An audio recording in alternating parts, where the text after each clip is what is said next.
بسم الله الرحمن الرحيم وبه نستعين والصلاة والسلام على سيدنا محمد سيد الأنبياء والمرسلين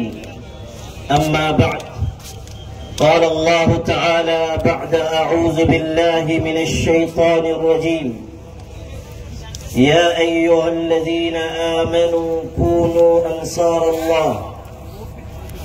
اسٹیج پر رونق افروز معزز شخصیات آل انڈیا مسلم پرسنل لا بورڈ کے ارکان مختلف جماعتوں اور مسالک و سیاسی پارٹیز کے نمائندگان اور آپ تمام قابل احترام بھائیوں اور بہنوں، محبت کرنے والے دوستوں اور یاروں نے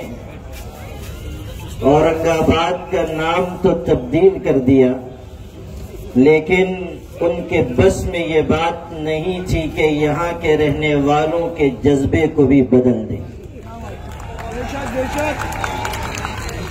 آپ کی یہ پرجوش شرکت اور طوفان برق و باران کے باوجود اس اجلاس میں آپ کی موجودگی یہ بتانے کے لیے کافی ہے کہ اس بحر حوادث میں قائم پہنچے گا وہی اب ساحل تک جو موج بلا کا خوگر ہو، رخ پھیر سکے طوفانوں کا۔ ویسے بھی مسلمانوں کی یہ تاریخ رہی ہے کہ جب جب انہوں نے اپنے حقوق کی جد و جہد اخلاص اور عزم و عزیمت کے ساتھ شروع کی تو دنیا کی کوئی طاقت ان کا راستہ نہ روک سکی۔ زنجیریں، جیلیں، ظلم و ستم کے نت نئے حربے مسلمانوں کو شکست حوصلہ نہ بنا سکے۔ اقبال نے یوں ہی نہیں کہا تھا، ٹل نہ سکتے تھے اگر جنگ میں اڑ جاتے تھے، پاؤں شیروں کے بھی میدان سے اکھڑ جاتے تھے، تو اس سے سرکش ہوا کوئی تو بگڑ جاتے تھے، تیغ کیا چیز ہے ہم توپ سے لڑ جاتے تھے، نقش توحید کا ہر دل پہ بٹھایا ہم نے، زیر خنجر بھی یہ پیغام سنایا ہم نے۔ حضرات گرامی قدر، اوقاف کی حفاظت کے لیے آج کا یہ عظیم الشان اجتماع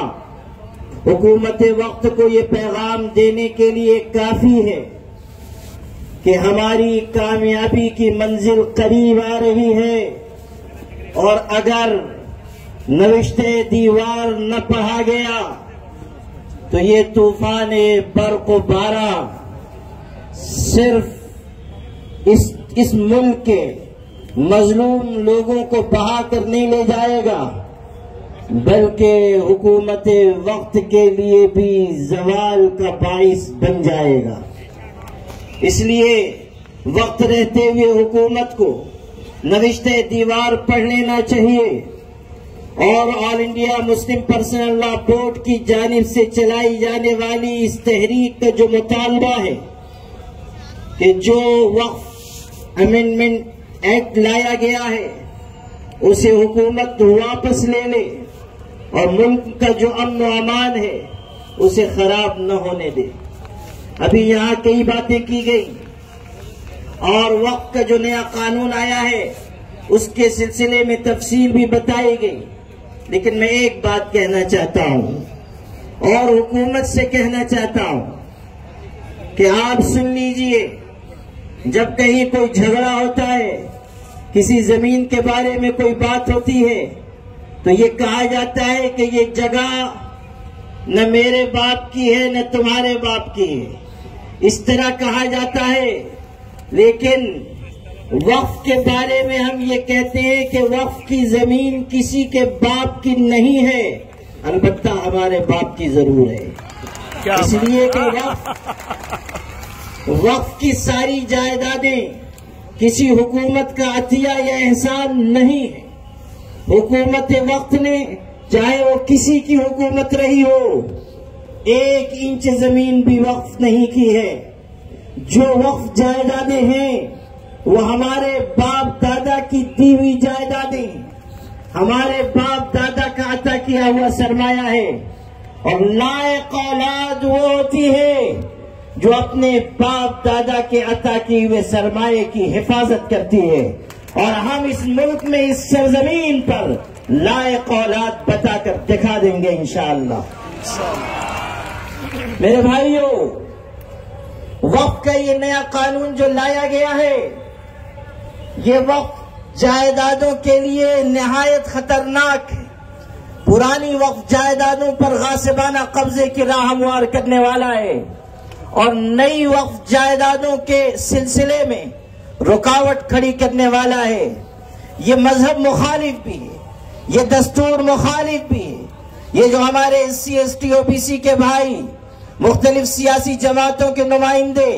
انصاف پسند ہندو برادران، سکھ بھائی اور مختلف سماج اور سمودائے کے لوگ ہمارے ساتھ اس وقف قانون کے خلاف کھڑے ہوئے ہیں، وہ اسی لیے کہ یہ جان رہے ہیں کہ یہ ظالمانہ قانون ہے جو مسلط کیا جا رہا ہے۔ ہم اکیلے یہ تحریک نہیں چلا رہے ہیں، ہمارے بھائیوں کا مضبوط تعاون ہمارے ساتھ اس وقف قانون کی مخالف تحریک میں شامل ہے، اور یہ جو اتحاد ہے اس کے پیش نظر ہم یہ کہہ سکتے ہیں کہ نور کی یہ کرن ظلمات پہ بھاری ہوگی، رات تمہاری ہے تو کیا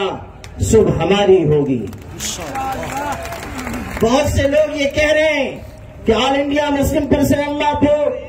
اس سلسلے میں کسی بڑے اقدام کا فیصلہ کیوں نہیں کر رہا ہے۔ لکھنے والے لکھ بھی رہے ہیں، بولنے والی زبانیں بول بھی رہی ہیں، لیکن سن لیجئے، آل انڈیا مسلم پرسنل لا بورڈ حکیمانہ فیصلے کرنے کا عادی رہا ہے۔ وہ سوچ سمجھ کر نزاکتوں اور مصلحتوں کو دیکھ کر فیصلہ کرتا ہے، اور جب وقت آئے گا کہ کوئی بڑا فیصلہ کیا جائے تو اس وقت بڑا فیصلہ بھی کیا جائے گا انشاءاللہ، اور یہ ملت بتائے گی کہ کل اگر ہم ملک کو بچانے کے لیے آئے تھے تو آج اللہ کی شریعت کو بچانے کے لیے آئیں گے۔ یہ ہمیں بتانا ہوگا۔ آل انڈیا مسلم پرسنل لا بورڈ نے 13 جولائی تک کا ایک اسٹیپ طے کیا تھا، اور انشاءاللہ وہاں تک یہ تحریک کامیابی کے ساتھ چلے گی۔ 13 جولائی کے بعد صورتحال کو پیش نظر رکھ کر پھر کوئی فیصلہ کیا جائے گا، اور میں آپ سب سے یہ وعدہ لینا چاہتا ہوں بورڈ کے خادم کی حیثیت سے کہ بورڈ جو بھی فیصلہ کرے گا، چاہے وہ کتنا ہی بڑا اور سخت فیصلہ ہو، اور چاہے کیسی باری دینی پڑے، انشاءاللہ ہم سب مل جل کر مسلم پرسنل لا بورڈ کا ساتھ دیں گے انشاءاللہ۔ آپ اپنے دونوں ہاتھ اٹھا کر بتائیں آپ ساتھ دیں گے انشاءاللہ۔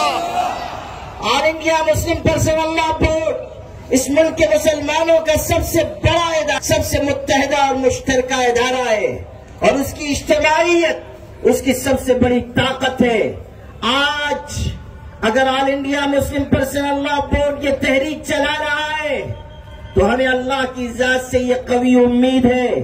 کہ اس تحریک میں کامیابی ہمارے قدم چوم کر رہے گی انشاءاللہ الرحمن۔ اس لیے آپ کم ہمتی کا شکار نہ ہو، کسی بزدلی کا شکار نہ ہو، بلکہ آپ پورے جوش و جذبے کے ساتھ اس تحریک کے قدم سے قدم ملا کر آگے بڑھیں، اور یاد رکھیں کہ ایک فیصلہ زمین والوں کا ہے اور ایک فیصلہ آسمان والے کا ہے۔ زمین والوں کے فیصلے پر آسمان والے کا فیصلہ غالب آ کر رہے گا انشاءاللہ۔ یہ لوگ جو آج اقتدار کے نشے میں مدہوش ہو کر آگے بڑھ رہے ہیں، وہ سمجھ لیں کہ کہنے والے نے یہ کہا تھا، چڑھتا سورج بتا رہا ہے مجھے، بس یہیں سے ہے زوال میرا۔ اس لیے آپ سب سے میں یہ گزارش کرتا ہوں کہ آل انڈیا مسلم پرسنل لا بورڈ آئندہ کے سلسلے میں جو گائیڈ لائن پیش کرے، اور جس وقت تک اس تحریک کو چلانے کا فیصلہ کیا جائے، آپ سب مسلم پرسنل لا بورڈ کے ساتھ اسی جوش و جذبے کا مظاہرہ کرتے ہوئے شریک رہیں۔ اللہ تعالی ہم سب کا حامی و ناصر ہو۔ وآخر دعوانا الحمد للہ رب العالمین۔